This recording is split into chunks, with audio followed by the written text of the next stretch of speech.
سورۃ العصر کی روشنی میں کامیابی اور ناکامی کا قرآنی معیار۔ Sequence of the video. Part 1، pronunciation and meanings of difficult words. Part 2، content reading. Part 3، questions to recall the content. الفاظ اور معنی۔ الفاظ، معنی۔ نقش کر لیں، کھود کر لکھ لیں۔ لوح ذہن، ذہن کی تختی۔ کندہ کر لیں، کھرچ کر لکھ لیں، کھود کر لکھ لیں۔ بادنہ تأمل، تھوڑے سے غور و فکر کے ساتھ۔ زور کلام، اظہار خیال کی اثر پذیری، بیان کی خوبصورتی۔ موقت پیرائے، تاکید والا انداز، ان این ایمفیسائزڈ وے۔ اولاً، شروع میں، پہلے نمبر پر۔ تاکید، زور۔ مستند، دلیل کے ساتھ، معتبر۔ کلام، بات چیت، گفتگو۔ موقت، تاکید کے ساتھ، بیان کیا ہوا۔ ثانیاً، دوسرے نمبر پر۔ حرف تاکید، تاکید کے لیے استعمال ہونے والا حرف۔ بالعموم، عام طور پر۔ فائدہ دے رہا ہے، سمجھا رہا ہے۔ اسالیب، اسلوب کی جمع۔ اندیشہ، خطرہ۔ ثقالت، مشکل۔ عربی دان، عربی جاننے والے۔ حضرات، وہ افراد جن کے پاس لوگ حاضر ہوتے ہوں۔ نحوی اعتبار سے، گرامر کے لحاظ سے۔ قرآنی معیار، قرآن کا معیار۔ جامع حقیقت نما، حقیقت دکھانے والا پیالہ۔ از خود، کسی کے عمل دخل کے بغیر، اپنے طور پر۔ سعی و جہد، کوشش۔ مشقت، تکلیف۔ تجزیہ کریں، اینالائز۔ اکثر و بیشتر، عام طور پر۔ معیارات، معیار کی جمع، سٹینڈرڈز۔ معروف، مشہور۔ ثروت، دولت۔ حیثیت و وجاہت، مقام و مرتبہ اور رعب و دبدبہ۔ ناموری، مشہوری، شہرت۔ برعکس، الٹ۔ اقتدار، حکومت۔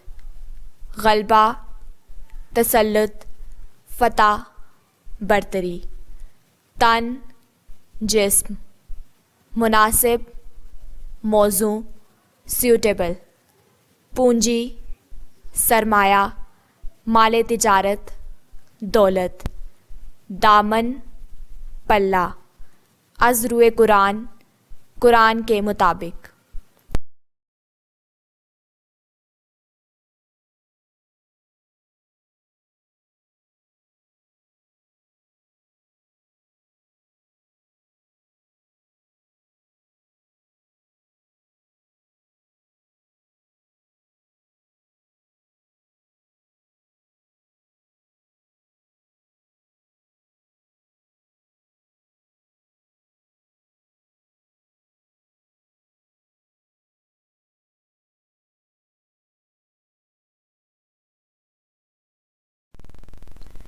گرد و پیش، ارد گرد۔ زناٹے کے ساتھ گزر جاتی ہے، ایک دم گزر جاتی ہے۔ اعصاب، ایک قسم کی سفید باریک یا موٹی ٹھوس نسیں جو دماغ یا حرام مغز سے نکل کر تمام جسم میں پھیلی ہوئی ہیں اور حس و حرکت کا باعث بنتی ہیں۔ ارتعاش، تھر تھراہٹ، وائبریشن۔ عالی شان، اونچی شان والا۔ آسائشیں، آسانیاں۔ فراہم ہوں، میسر ہوں۔ نفس انسانی، روح انسان، فطرت، متاثر، اثر قبول کرنے والا،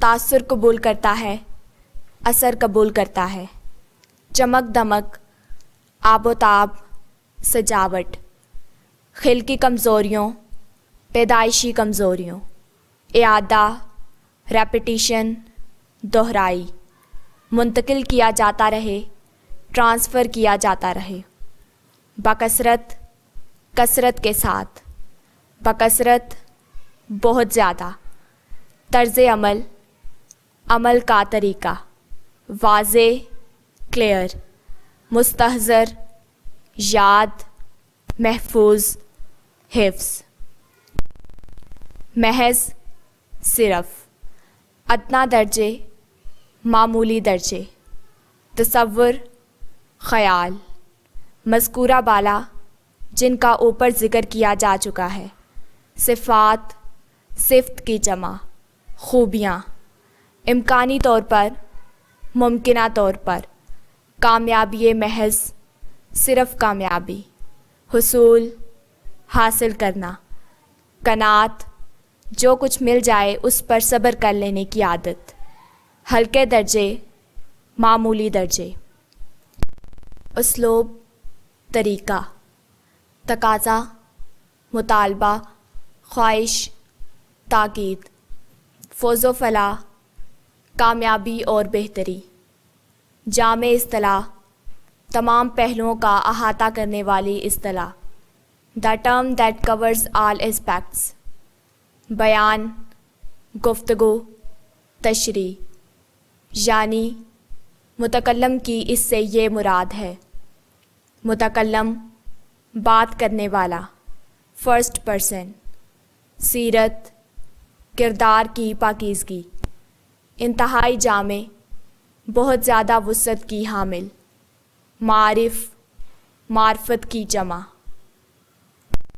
معرفت، گہری بات، حافظ، حفظ کرنے والا، عالم، جو کسی ایک فن میں ماہر ہو وہ اس کا عالم کہلاتا ہے، فاضل، جو مختلف علوم میں مہارت رکھتا ہو فاضل کہلاتا ہے، ندوہ، مجلس، مستثنیٰ، جسے نکالا گیا ہو، حضرت، وہ شخص جس کی خدمت میں لوگ حاضر ہوں۔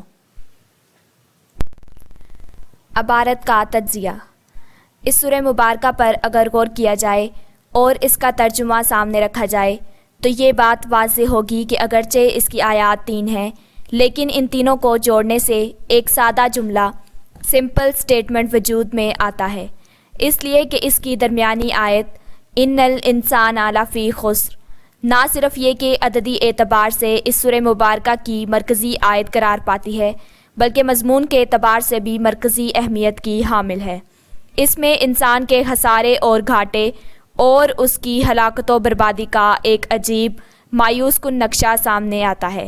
پہلی آیت ایک قسم پر مشتمل ہے جس سے نہ صرف یہ کہ زور بیان میں اضافہ ہوا ہے بلکہ آیت نمبر 2 میں بیان شدہ حقیقت میں مزید تاکید کا مفہوم بھی پیدا ہو گیا ہے۔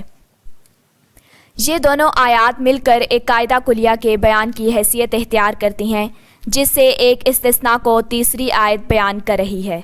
گویا بالفاظ دیگر پہلی آیت محض ایک قسم پر مشتمل ہے اور سیدھی سی بات ہے کہ قسم کا مفہوم واضح نہیں ہو سکتا جب تک کہ یہ معلوم نہ ہو کہ وہ قسم کس بات پر کھائی جا رہی ہے۔ اسی طرح تیسری اور آخری آیت ایک استثناء پر مشتمل ہے اور اس استثناء کا مفہوم بھی واضح نہیں ہوتا جب تک کہ یہ معلوم نہ ہو کہ یہ استثناء کس سے کیا جا رہا ہے، وہ قاعدہ کلیہ کون سا ہے کہ جس سے یہ استثناء بیان ہو رہا ہے۔ اس طرح یہ تینوں آیات مل کر ایک سادہ جملے کی شکل اختیار کرتی ہیں۔ والعصر، زمانہ کی قسم ہے، ان الانسان لفی خسر، یقیناً تمام انسان گھاٹے اور خسارے میں ہیں، الا الذین آمنوا، سوائے ان کے جو ایمان لائے، وعملوا الصالحات، اور انہوں نے نیک عمل کیے، بھلے عمل کیے، وتواصوا بالحق اور انہوں نے ایک دوسرے کو حق کی نصیحت کی، وتواصوا بالصبر اور انہوں نے باہم ایک دوسرے کو صبر کی تلقین کی۔ اس جملے کو اگر ہم اپنے غور و فکر کا موضوع بنائیں، یا یوں کہہ لیجئے کہ اپنے لوح قلب پر اسے نقش کر لیں یا اپنے لوح ذہن پر کندہ کر لیں اور اس پر ذرا سا غور کریں، تو 4 باتیں بِأَدْنَىٰ تأمل ہمارے سامنے آئیں گی۔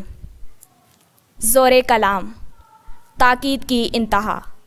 سب سے پہلی بات یہ کہ اس میں جو حقیقت بیان کی گئی ہے وہ انتہائی موقت پیرائی میں ہے، اس لیے کہ اولاً اس سورہ مبارکہ کا آغاز ایک قسم سے ہو رہا ہے، اور ہم جانتے ہیں کہ قسم ہمیشہ تاکید کے لیے کھائی جاتی ہے۔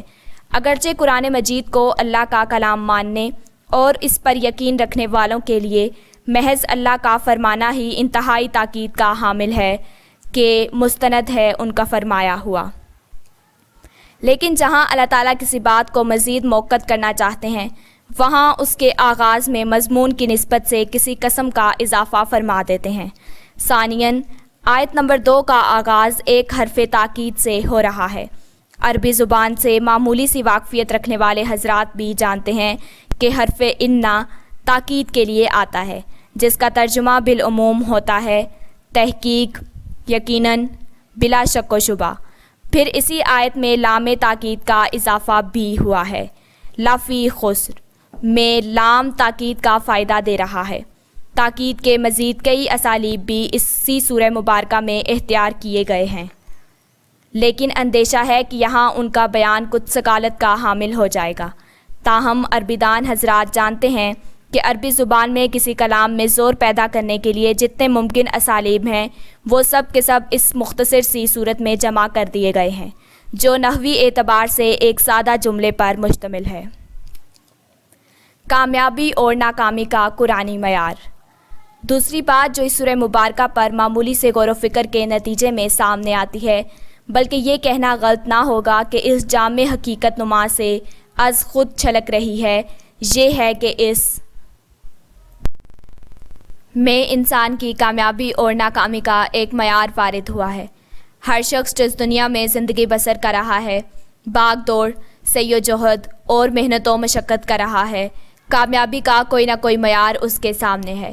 اور اگر ہم تجزیہ کریں تو معلوم ہوگا کہ اکثر و بیشتر دنیا میں کسی انسان کی کامیابی کے جو معیارات معروف ہیں ان میں دولت و ثروت ہے، حیثیت و وجاہت ہے، شہرت و ناموری ہے یا کاروبار و جائیداد ہے۔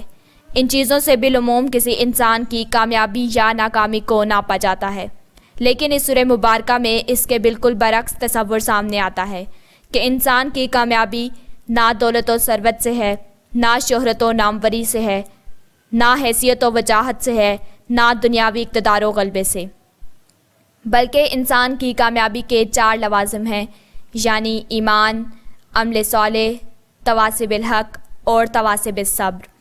گویا اگر کسی انسان کے پاس نہ 2 وقت پیٹ بھرنے کے لیے کچھ موجود ہو، نہ تن ڈھانپنے کے لیے مناسب لباس اسے میسر ہو اور نہ سر چھپانے کے لیے کوئی چھت اسے حاصل ہو، لیکن ایمان کی دولت، عمل صالح کی پونجی اور تواصی بالحق اور تواصی بالصبر سے اس کا دامن بھرا ہوا ہو، تو وہ انسان از روئے قرآن و از روئے سورۃ العصر ایک کامیاب انسان قرار پائے گا۔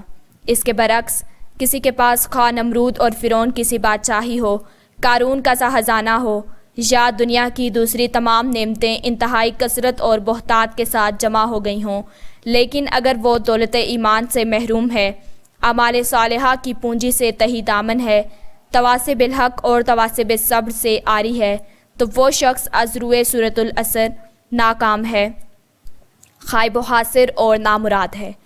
اس حقیقت کو جان لینا شاید اتنا مشکل نہیں جتنا کہ اس پر دل کا جم جانا دشوار ہے، اس لیے کہ انسان اس دنیا میں اپنے گرد و پیش سے متاثر ہوئے بغیر نہیں رہ سکتا۔ اگر کسی وقت کوئی چمکیلی شوخ رنگ کی نئے ماڈل کی کار کسی کے پاس سے زناٹے کے ساتھ گزر جاتی ہے تو واقعہ یہ ہے کہ اعصاب میں ایک ارتعاش سا پیدا ہو جاتا ہے۔ اسی طرح اگر کسی عالیشان محل کے سامنے سے گزر ہو جس میں زندگی کی تمام آسائشیں فراہم ہوں تو نفس انسانی اس سے تاثر قبول کرتا ہے۔ واقعہ یہ ہے کہ اس دنیا میں رہتے ہوئے یہاں کی چمک دمک اور رونقوں سے متاثر ہونا انسان کی ہلکی کمزوریوں میں سے ایک ہے، لہٰذا ضرورت ہے کہ کامیابی اور ناکامی کے اس قرآنی معیار کو ایک دفعہ مان لینے کے بعد اس کا بار بار اعادہ کیا جاتا رہے، اس حقیقت کی طرف وقفے وقفے سے ذہن کو منتقل کیا جاتا رہے اور اس کی بکثرت یاد دہانی ہوتی رہے۔ یہی وہ بات ہے جو صحابہ کرام رضی اللہ تعالیٰ عنہم کے طرز عمل سے سامنے آتی ہے، اور اس سوال کا واضح جواب ہمارے سامنے آتا ہے کہ آخر وہ کیوں ہر ملاقات کے موقع پر ایک دوسرے کو سورۃ العصر سنایا کرتے تھے؟ اسی لیے کہ یہ حقیقت ذہن میں مستحضر رہے کہ انسان کی کامیابی دولت و جائیداد، دنیاوی اقتدار اور شہرت و ناموری سے نہیں ہے، بلکہ اس کی کامیابی کے لوازم بالکل دوسرے ہیں، یعنی ایمان، اعمال صالحہ، تواصی بالحق اور تواصی بالصبر۔ نجات کی کم از کم شرائط کا بیان۔ تیسری بات جو اس سورہ مبارکہ پر معمولی سے غور و فکر سے واضح ہو جاتی ہے، یہ ہے کہ اس صورت میں انسان کی کامیابی کے اعلیٰ مراتب کا ذکر نہیں ہے، بلکہ یہاں محض ادنیٰ درجے میں کامیابی کا بیان ہے۔ اس میں محض خسارے اور گھاٹے سے بچ جانے کی شرائط کو بیان کیا گیا ہے۔ معلوم ہوا کہ یہ کم از کم لوازم نجات ہیں، یا یوں کہہ لیجئے کہ یہ انسان کی کامیابی کی کم سے کم شرائط ہیں، جن سے کم تر پر نجات کا کوئی تصور نہیں۔ اس لیے کہ اگر یوں کہا گیا ہوتا کہ ان لوگوں کو بڑے اعلیٰ مراتب نصیب ہوں گے جن میں مذکورہ بالا چاروں صفات موجود ہوں گی، تو پھر امکانی طور پر یہ خیال ذہن میں آ سکتا ہے کہ کامیابی محض کے حصول اور ناکامی سے بچنے کے لیے اس سے کم تر پر قناعت کی جا سکتی ہے، یعنی 4 کے بجائے 2 شرائط کو پورا کرنے پر بھی ہلکے درجے کی کامیابی کی امید کی جا سکتی ہے۔ لیکن یہاں جو اسلوب اختیار کیا گیا اس سے یہ بات بالکل واضح ہے کہ یہ انسان کی کامیابی کا کم سے کم تقاضا اور اس کی فوز و فلاح کے کم سے کم لوازم ہیں جو اس سورہ مبارکہ میں بیان ہوئے۔ سوال اور جواب۔ کون سی آیت مضمون کے اعتبار سے بھی مرکزی اہمیت کی حامل ہے؟ آیت ان الانسان لفی خسر سے کیا چیز سامنے آتی ہے؟ پہلی 2 آیات کس قاعدے کلیے پر مشتمل ہیں؟ جب ہم یہ پڑھتے ہیں زمانہ کی قسم ہے، یقیناً تمام انسان گھاٹے اور خسارے میں ہیں سوائے ان کے جو ایمان لائے اور انہوں نے نیک عمل کیے اور انہوں نے ایک دوسرے کو حق کی نصیحت کی، باہم ایک دوسرے کو صبر کی تلقین کی۔ تو اس پر ذرا سا غور کرنے سے پہلی کون سی بات ہمارے سامنے آتی ہے؟ جب ہم یہ پڑھتے ہیں زمانہ کی قسم ہے، یقیناً تمام انسان گھاٹے اور خسارے میں ہیں سوائے ان کے جو ایمان لائے اور انہوں نے نیک عمل کیے اور انہوں نے ایک دوسرے کو حق کی نصیحت کی اور باہم ایک دوسرے کو صبر کی تلقین کی۔ تو اس پر ذرا سا غور کرنے سے دوسری کون سی بات ہمارے سامنے آتی ہے؟ جب ہم یہ پڑھتے ہیں زمانہ کی قسم ہے، یقیناً تمام انسان گھاٹے اور خسارے میں ہیں سوائے ان کے جو ایمان لائے اور انہوں نے نیک عمل کیے اور انہوں نے ایک دوسرے کو حق کی نصیحت کی اور باہم ایک دوسرے کو صبر کی تلقین کی۔ تو اس پر ذرا سا غور کرنے سے تیسری کون سی بات ہمارے سامنے آتی ہے؟ قسم کیوں کھائی جاتی ہے؟ کن لوگوں کے لیے اللہ کا فرمانا انتہائی تاکید کا حامل ہے؟ اللہ تعالیٰ کب قسم کھاتا ہے؟ لفظ انا کا استعمال کیا ہے اور اس کا اردو میں بالعموم کیا ترجمہ لیا جاتا ہے؟ کس شخص کے سامنے کامیابی کا کوئی نہ کوئی معیار ہے؟ دنیا میں کسی انسان کی کامیابی کے معروف معیارات کیا ہیں؟ سورۃ العصر ہمیں انسانی کامیابی کا کیا معیار بتاتی ہے؟ سورۃ العصر میں بیان کردہ کامیابی کس درجے کی کامیابی ہے؟ سورۃ العصر کی 3 آیات کو جوڑنے سے کون سا سادہ جملہ ہمارے سامنے آتا ہے؟ سورۃ العصر کی پہلی آیت جو ایک قسم پر مشتمل ہے، اس کی کیا اہمیت ہے؟ سورۃ العصر کی پہلی 2 آیات کے مطالعے سے کون سا قاعدہ کلیہ سامنے آتا ہے؟ ایک قسم کا مفہوم کب تک واضح نہیں ہوتا ہے؟ سورۃ العصر کی تیسری آیت میں ایک استثناء بیان کیا گیا ہے، وہ استثناء کیا ہے؟ جب ہم اس جملے زمانہ کی قسم ہے، یقیناً تمام انسان گھاٹے اور خسارے میں ہیں سوائے ان کے جو ایمان لائے اور انہوں نے نیک عمل کیے اور انہوں نے ایک دوسرے کو حق کی نصیحت کی اور باہم ایک دوسرے کو صبر کی تلقین کی، کو اپنی لوح قلب پر نقش کرتے ہیں یا اپنی لوح ذہن پر کندہ کرتے ہیں، تو اس پر غور کرنے سے کتنی باتیں ہمارے سامنے آتی ہیں۔ سورۃ العصر میں بیان کردہ حقیقت کو کس طرح موقت پیرائے میں بیان کیا گیا ہے، کن لوگوں کے لیے محض اللہ تعالیٰ کا فرمانا ہی انتہائی تاکید کا حامل ہے۔ اللہ تعالیٰ کب کسی قسم کا اضافہ فرماتے ہیں، کوئی حرف تاکید بتا دیں۔ یہ سورہ مبارکہ کس چیز کے بارے میں ہمیں ایک معیار فراہم کرتی ہے؟ سورۃ العصر کی روشنی میں خسارے اور گھاٹے سے بچ جانے کی کیا شرائط ہیں؟ ہم کیسے کہہ سکتے ہیں کہ سورۃ العصر میں بیان کردہ کامیابی کی شرائط ادنیٰ درجے کی کامیابی کی شرائط ہیں؟ ایک ایسا شخص جس کے پاس نہ 2 وقت پیٹ بھرنے کے لیے کچھ ہے، نہ تن ڈھانپنے کے لیے مناسب لباس، نہ سر چھپانے کے لیے کوئی چھت، کیا ایسا شخص کامیاب قرار دیا جا سکتا ہے؟ اگر ہاں تو کیسے؟ ایک ایسا شخص جس کے پاس نمرود اور فرعون جیسی بادشاہی ہو، قارون کا سا خزانہ ہو اور دنیا کی تمام آسائشیں اسے کثرت سے میسر ہوں، کیا ایسا شخص ناکام، خائب و خاسر اور نامراد کہا جا سکتا ہے؟ اگر ہاں تو کیسے؟ کس حقیقت کا جان لینا اتنا مشکل نہیں جتنا اس پر دل کا جم جانا، اور کیوں؟ گرد و پیش سے متاثر ہونے کی کوئی 2 مثالیں دیں۔ انسان کی ہلکی کمزوریوں میں سے کسی ایک کمزوری کا نام بتائیں۔ سورۃ العصر میں بیان کردہ کامیابی و ناکامی کے معیار کو ایک دفعہ مان لینے کے بعد ہمیں کیا کرنا چاہیے؟